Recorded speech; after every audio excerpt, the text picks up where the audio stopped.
This is how my day started. A virtual art date with a kind friend, a warm cup of tea, art waiting to be painted, and the most beautiful summer weather.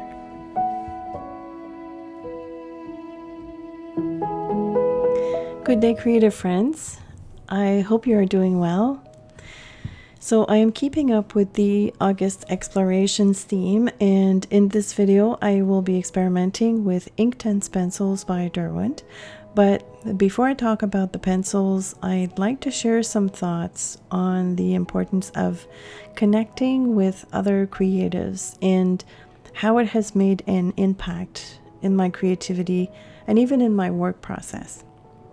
So lately I've been meeting up with my friend Kate on Zoom once a week for a couple of hours, sometimes more, and we just share ideas. It's very relaxed. We share ideas, we chat, and we create. Her in England and me in Canada. As you know, I work alone in my studio all day, and as much as I love reading your comments, it's been wonderful to get immediate feedback through a live and intimate setting. Also to encourage each other and ask questions like, what do you think about this color? Or what should I add?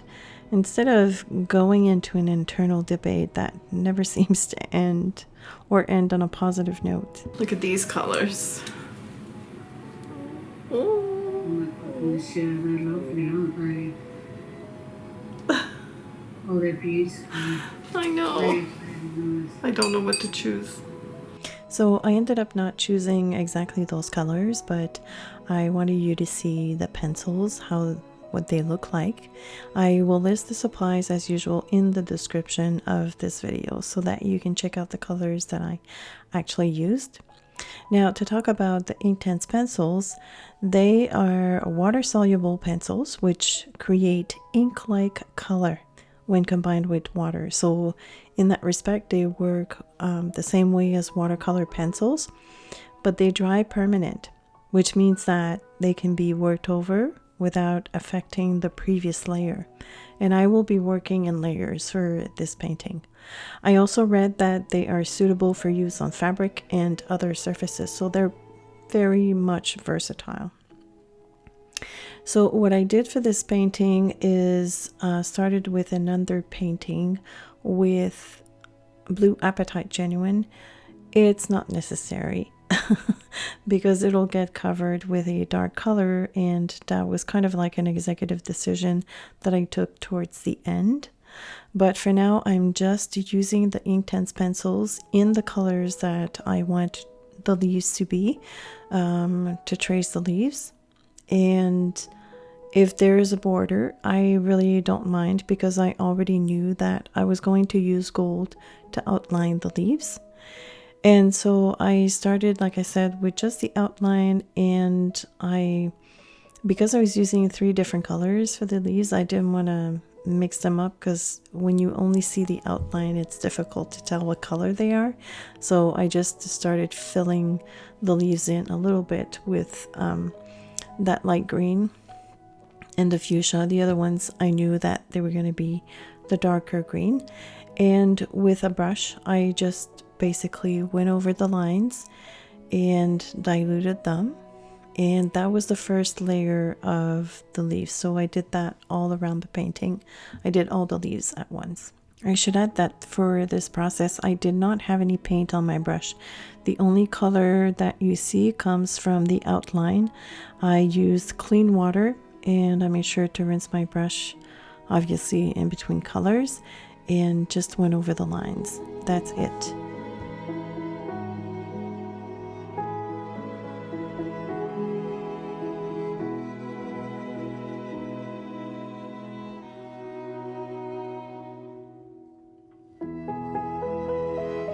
After the first layer was dry, I decided to emphasize the corners of each leaf. Now, to me, this is not shading. This is more like me adding texture and emphasis in certain areas of a leaf. There is no light source. I did not plan this. It was just, let's add a spot of color at each end. Turns out that most of the middle of the leaves are a little bit lighter, but it's just how it turned out. Really, there was no rhyme or reason is what I'm trying to say. So here's how I did that. I dipped a clean brush or a brush in clean water, and then I started in the middle where there was a light application of color, and then slowly dragged my paintbrush into those pencil marks, and then gradually bringing them to the center. So I did that for all the leaves, and then in between I rinsed my brush. I did not want a lot of water on my brush, so I also patted the brush on the rag just so that there wouldn't be any excess of water. I love how the Inktense pencils look on watercolor paper because you can still see the pencil strokes, and I've always preferred that look. The same as when I use colored pencils. I don't use mineral spirit to even out or to soften the look because I really do like to see that grainy effect that you get when you use pencils on watercolor paper.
The colors of these pencils are so vibrant. It's mesmerizing.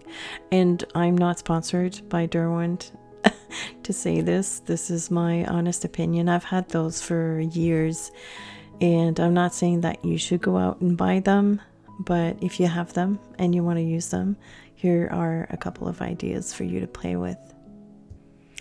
I'm now on to the third layer of color on the leaves, and I decided to add some more texture by doing streaks, just by flicking the colors and then taking the brush and going over those streaks, much like I did the rest. But this time around I've left, I didn't go over the entire leaves so that it looked a little bit more natural and patchy.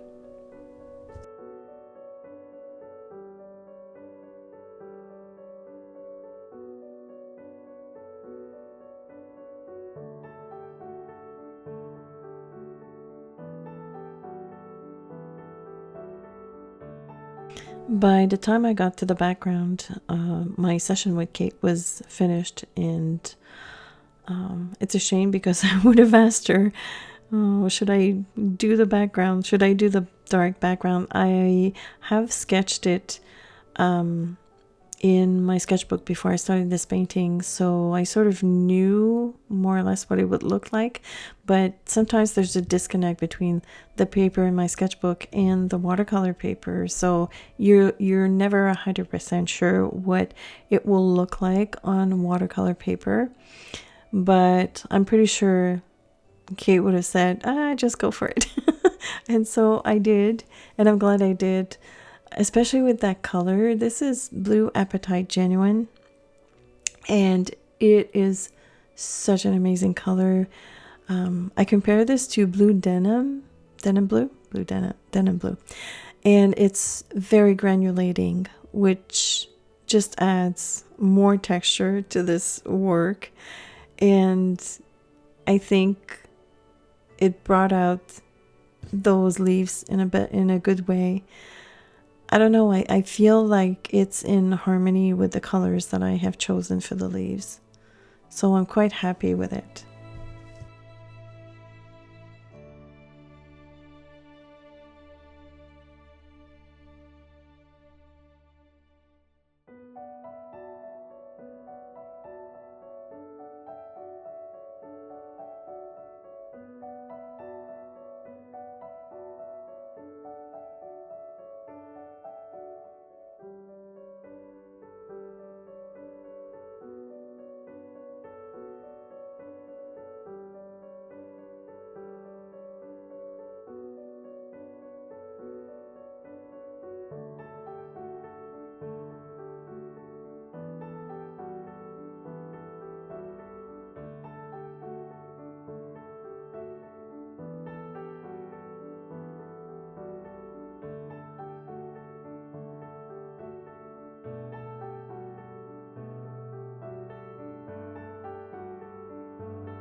I really took my time with this painting, and it was also pure indulgence because I focused on the details. As you can see, I'm adding even more texture on some of those leaves.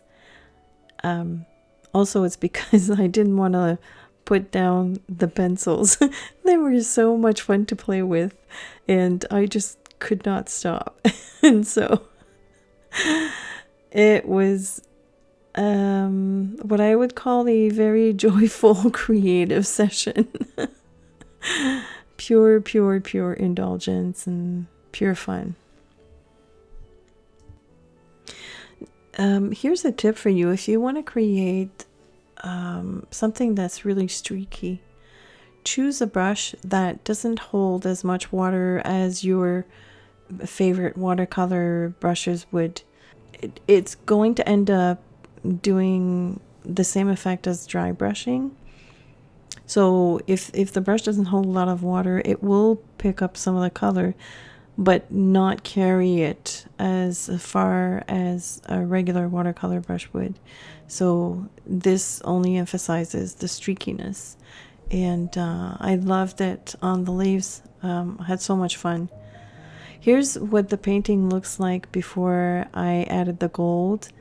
And I showed this to you because before I added the gold outline, there was another internal debate with should I add them or not. I really liked the look of the painting before the outline, but I also like the gold outline. So I think this painting looks good either way, but I know some of you will prefer without the gold. And I thought, well, I'm going to include the photo and see what the opinion is on this. I'm very curious to know if you prefer it with the gold outline or not. Also, the gold outline, because I like to paint with gold, especially lines like these. It's just so satisfying. By now you're probably really tired of my obsession with gold, and I would totally understand.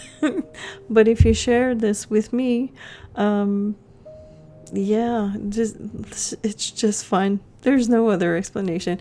It's fun and I think it looks good. So why not?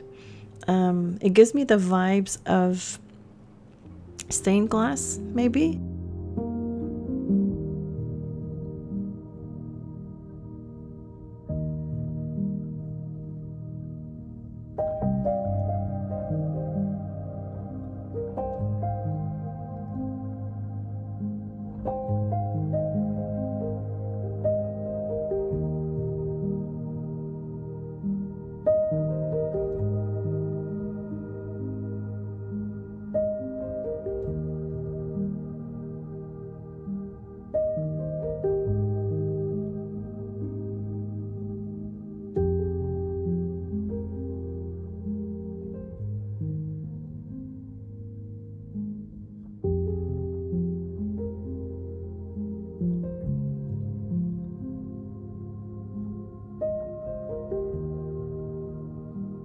Before I remove the tape, I'll be adding white dots with a jelly roll pen, and then it will be done. This painting was pure fun, lots of details, very much in tune with the theme for this month. So I hope that you've enjoyed the video. Don't forget to check out the description for the list of supplies and for the links to my social media. I want to thank you all for watching. I also want to thank my awesome patrons for their support on Patreon. A special thanks to my friend Kate for this creative online date while she worked on her beautiful journals. It was a joyful session. And on that note, please stay safe and healthy. Be mindful and accepting of others. Keep creating, and I will see you soon.